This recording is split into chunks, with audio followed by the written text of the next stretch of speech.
दोस्तों आज हम लोग क्लास 10th का जो साइंस है उसका पहला चैप्टर रासायनिक अभिक्रिया एवं समीकरण, इसका हम लोग आज ऑब्जेक्टिव क्वेश्चंस देखेंगे जो कि हमारे क्वेश्चन बैंक का क्वेश्चन है। नंबर फर्स्ट बोल रहा है नाइट्रोजन डाइऑक्साइड के धुएं का रंग होता है। अच्छा, जो नाइट्रोजन डाइऑक्साइड के धुआं होता है उसका रंग कैसा होता है? ऑप्शन नंबर ए भूरा, ऑप्शन नंबर बी लाल, ऑप्शन नंबर सी हरा या ऑप्शन नंबर डी पीला। तो हम लोगों का सही आंसर हो जाएगा भूरा, अर्थात जो नाइट्रोजन डाइऑक्साइड का धुआं होता है वह भूरे रंग का होता है। तो option A number correct. Question number second, चीनी का रासायनिक सूत्र है। चीनी का रासायनिक सूत्र इनमें से कौन सा है? चलिए, ऑप्शन नंबर ए CH3COOH, C6H12O6, C12H22O11 या ऑप्शन नंबर डी CH3CHO। तो हम लोग का सही आंसर हो जाएगा C12H22O11, अर्थात जो चीनी होता है उसका सूत्र होता है C12H22 और O11, तो इसलिए हम लोग का सही आंसर सही हो जाएगा सी। क्वेश्चन नंबर 3, सल्फ्यूरिक अम्ल का रासायनिक सूत्र है। अच्छा, इनमें से सल्फ्यूरिक अम्ल का रासायनिक सूत्र बताना है। तो क्वेश्चन ऑप्शन नंबर ए है H2S2O7, H2SO4, H2S2O3 या H2S2O8। हम लोग का सही आंसर हो जाएगा H2SO4, अर्थात जो सल्फ्यूरिक अम्ल है उसका रासायनिक सूत्र क्या होता है? H2SO4। तो हम लोग का बी आंसर करेक्ट। तो आगे बढ़ते हैं। क्वेश्चन नंबर 4 बोल रहा है निम्न में कौन ऑक्सीकरण की क्रिया नहीं है, अर्थात इनमें से बताना है ऑक्सीकरण की क्रिया कौन सा नहीं है। ऑप्शन नंबर ए दहन, ऑप्शन नंबर बी श्वसन, ऑप्शन नंबर सी भोजन का पचन और ऑप्शन नंबर डी अवक्षेपण। तो इनमें से कौन सा अभिक्रिया ऐसा है जो ऑक्सीकरण की क्रिया नहीं है? तो ऑक्सीकरण में होता क्या है? तो ऑक्सीकरण अभिक्रिया वह अभिक्रिया है जिसमें ऑक्सीजन का जुड़ना होता है, अर्थात जिसमें ऑक्सीजन जुड़ता है या हाइड्रोजन का निष्कासन होता है, या जो हाइड्रोजन है वह निकल जाता है, ठीक है, या इलेक्ट्रॉन का त्याग होता है, या इलेक्ट्रॉन को वह त्याग देता है। तो इन तीनों में से अगर कोई भी एक होता है तो उसे हम ऑक्सीकरण की क्रिया कहते हैं। तो यह अवक्षेपण में नहीं होता है, अर्थात हम लोग का आंसर क्वेश्चन नंबर डी हो जाएगा अवक्षेपण, जो कि ऑक्सीकरण की क्रिया नहीं है। 5वां क्वेश्चन, समीकरण ये एक है। अच्छा, ये समीकरण जो दिया है 2H2 + O2 = 2H2O, यह कौन सी रासायनिक अभिक्रिया है? संयोजन अभिक्रिया, वियोजन अभिक्रिया, अवक्षेपण अभिक्रिया या उदासीनीकरण अभिक्रिया। तो हम लोग का सही आंसर हो जाएगा संयोजन अभिक्रिया, ऑप्शन नंबर ए। क्योंकि देखिए यहाँ पे अभिकारक में 2 मतलब पदार्थ हैं और उत्पाद में 1 है, अर्थात यहाँ पे संयोजन हुआ है, इसलिए यह संयोजन अभिक्रिया है। क्वेश्चन नंबर 6, रासायनिक अभिक्रिया के दौरान किसी पदार्थ में ऑक्सीजन का योग क्या कहलाता है? हाँ, अगर किसी रासायनिक अभिक्रिया हो रहा है, अगर उस दौरान ऑक्सीजन का योग होता है, अर्थात ऑक्सीजन जुड़ता है, तो वह रासायनिक अभिक्रिया कौन सा रासायनिक अभिक्रिया कहलाएगा? ऑप्शन नंबर ए अपचयन, ऑप्शन नंबर बी उपचयन, ऑप्शन नंबर सी संचारण और ऑप्शन नंबर डी इनमें से कोई नहीं। तो हम लोगों का सही आंसर हो जाएगा उपचयन, अर्थात उपचयन का ही दूसरा नाम है ऑक्सीकरण।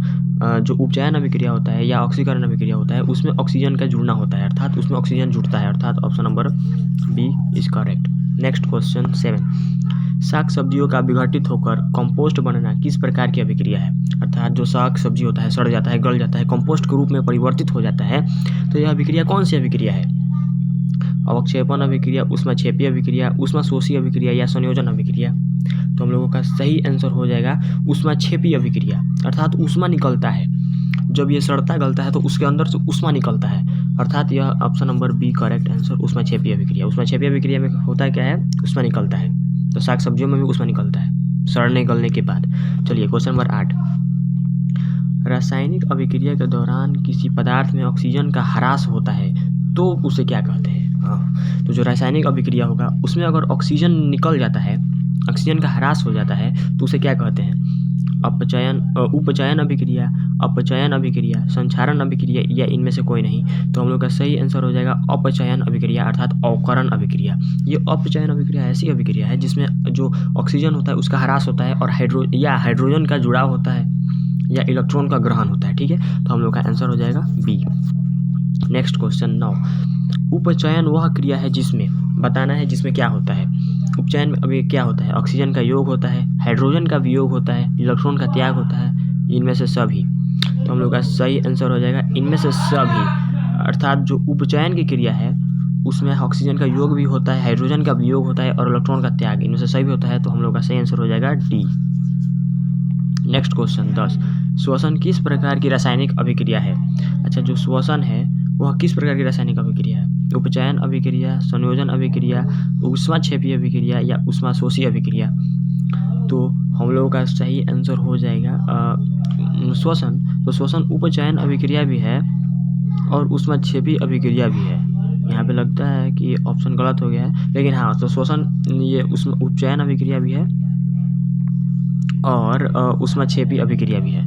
तो ऑक्सीकरण में ऑक्सीजन जुड़ता है और अवकरण में हाइड्रोजन जुड़ता है। नेक्स्ट क्वेश्चन, प्रकृति में ऑक्सीजन का संतुलन कैसे बना रहता है? अच्छा, प्रकृति में जो ऑक्सीजन होता है वो उसका संतुलन कैसे बना रहता है? संयोजन क्रिया द्वारा, प्रकाश संश्लेषण के द्वारा, अपघटन के द्वारा, या इनमें से कोई नहीं? तो हम लोग का सही आंसर हो जाएगा प्रकाश संश्लेषण के द्वारा, क्योंकि प्रकाश संश्लेषण जब होती है तो पेड़ पौधे ऑक्सीजन को रिलीज करते हैं, तो इसलिए option number B. Next question, समीकरण CaCO3 उष्मा देने पर CaO प्लस CO2 में टूट जाता है, यह किस प्रकार की अभिक्रिया है? वियोजन अभिक्रिया, उभयगामी अभिक्रिया या प्रतिस्थापन अभिक्रिया? तो हम लोग का सही आंसर हो जाएगा वियोजन अभिक्रिया। वियोजन अभिक्रिया में होता क्या है कि अभिकारक में एक पदार्थ होता है और उत्पाद में दो से अधिक पदार्थ होते हैं, अर्थात वह टूटकर दो या दो से अधिक पदार्थ में बढ़ जाता है, तो अर्थात वियोजन अभिक्रिया option number A correct. Next question, अभिक्रिया CaO plus H2O equal to CaOH का होल ट्वाइस, यह किस प्रकार की अभिक्रिया है? अच्छा, जो यह अभिक्रिया है यह किस प्रकार की अभिक्रिया है? वियोजन अभिक्रिया है, संयोजन अभिक्रिया, योगशील अभिक्रिया या प्रतिस्थापन अभिक्रिया? तो हम लोगों का सही आंसर हो जाएगा संयोजन अभिक्रिया, क्योंकि अभिकारक में दो हैं और उत्पाद में एक है, अर्थात ये दोनों मिलकर एक हुआ है, इसलिए यह संयोजन अभिक्रिया होगा। नेक्स्ट क्वेश्चन, जल के एक अणु में हाइड्रोजन और ऑक्सीजन के परमाणुओं की संख्या का अनुपात क्या है? हाँ, तो जल option number A 1:1, option number B 2:1, 3:1 या 1:2 क्या होगा? तो देखिए, जल का अणुसूत्र होता है H2O, जल का अणुसूत्र होता है H2O, अर्थात H का परमाणु संख्या 2 है और ऑक्सीजन का 1 है, तो 2:1 इज करेक्ट आंसर, तो option number B. Next question, silver iodide का रंग कैसा होता है? अच्छा, सिल्वर आयोडाइड का रंग कैसा होता है? सिल्वर आयोडाइड का सूत्र होता है AgI। इसका रंग कैसा होता है? श्वेत होता है, पीला होता है, लाल होता है या हरा होता है? तो हम लोग का सही आंसर हो जाएगा श्वेत होता है। जो सिल्वर आयोडाइड होता है वो उसका रंग श्वेत होता है, तो ऑप्शन नंबर ए करेक्ट। चलिए नेक्स्ट क्वेश्चन 18, निम्नांकित में कौन सा युग्म एकल विस्थापन अभिक्रिया प्रदर्शित करता है? मतलब बताना इनमें से कौन सी किस युग्म में विस्थापन अभिक्रिया हो सकता है। चलिए, तो MgCl2 और Cu, AgNO3 और Cu, NaCl और Cu और FeSO4 Ag के साथ, ठीक है। तो हम लोग का सही आंसर क्या होगा? देखिए, ये कॉपर है, ये है सिल्वर। तो जो कॉपर होता है वो सिल्वर से अधिक क्रियाशील है, इसलिए कॉपर इसमें से Ag को विस्थापित कर देगा, तो answer number B correct answer. देखिए, यहाँ पे कॉपर है मैग्नीशियम से कम अभिक्रियाशील है, कॉपर सोडियम से भी कम अभिक्रियाशील है, जो ये सिल्वर है Fe से भी बहुत ही कम अभिक्रियाशील है, परंतु यहाँ पे ऑप्शन नंबर बी में जो है Cu वह Ag से अधिक अभिक्रियाशील है, इसलिए यह कॉपर इसके AgNO3 में से Ag को विस्थापित कर देगा, तो इसलिए हम लोग सही आंसर हो जाएगा B. Next question 19, Na2SO4 plus BaCl2 BaSO4 plus NaCl, यह किस प्रकार की अभिक्रिया है? ठीक है, संयोजन अभिक्रिया, वियोजन अभिक्रिया, विस्थापन अभिक्रिया, द्विविस्थापन अभिक्रिया, या इनमें से कोई नहीं? तो हम लोग का सही आंसर हो जाएगा द्विविस्थापन अभिक्रिया। कैसे? तो देखिए, यहाँ पे Na2SO4 है, द्विविस्थापन में होता क्या है? दो यौगिक अपने आयनों का आदान प्रदान करके दो ही यौगिक का निर्माण करते हैं, अभिकारक में भी दो, उत्पाद में भी दो होना चाहिए। अब देखिए, Na2SO4 और BaCl2 आपस में Na और Cl के साथ मिल गया, ठीक है, तो Na2Cl2 अर्थात 2NaCl SO4 और Ba के साथ ठीक है, तो BaSO4, इसलिए द्विविस्थापन अभिक्रिया। Next question, Zn plus CuSO4 equals to ZnSO4 plus Cu, यह रासायनिक अभिक्रिया किस प्रकार की है? यह किस प्रकार की रासायनिक अभिक्रिया पूछ रहा है? संयोजन अभिक्रिया, वियोजन अभिक्रिया, विस्थापन अभिक्रिया या द्विविस्थापन अभिक्रिया? तो हम लोगों का सही आंसर हो जाएगा विस्थापन अभिक्रिया। देखिए, विस्थापन अभिक्रिया, क्योंकि Zn कॉपर से अधिक अभिक्रियाशील है, इसलिए Zn कॉपर को विस्थापित करके ZnSO4 बनाता है और कॉपर को बाहर निकाल देता है, इसलिए option number C correct. 21 number question, CaOCl2 का प्रचलित साधारण नाम क्या है? अच्छा, इसका प्रचलित साधारण नाम क्या होगा? कैल्शियम क्लोरो ऑक्साइड, कैल्शियम ऑक्सीऑक्साइड, विरंजक चूर्ण या कैल्शियम क्लोराइड। तो देखिए CaOCl2 का प्रचलित नाम क्या होता है? विरंजक चूर्ण। तो विरंजक चूर्ण ऑप्शन नंबर सी में है, तो इसलिए करेक्ट आंसर सी।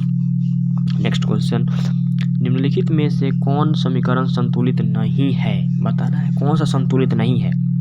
2H2 + O2 = 2H2O, 2KClO3 = KCl + 3O2, H2 + Cl2 = 2HCl, या PbNO3 2 PbO = PbO + NO2 + O2।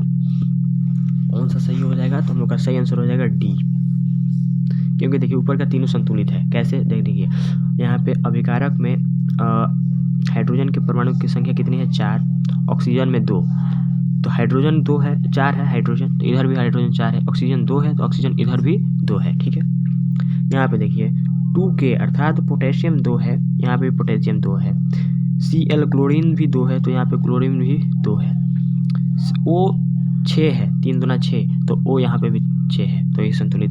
H2 यहाँ अर्थात हाइड्रोजन के 2 परमाणु, यहाँ पे हाइड्रोजन के 2 परमाणु, क्लोरीन के 2 परमाणु, क्लोरीन के 2 परमाणु, तीनों में से कोई संतुलित नहीं है, अर्थात ऑप्शन नंबर डी असंतुलित है। तीनों में से तीनों संतुलित है, इसलिए यह संतुलित नहीं है, तो ऑप्शन नंबर डी करेक्ट।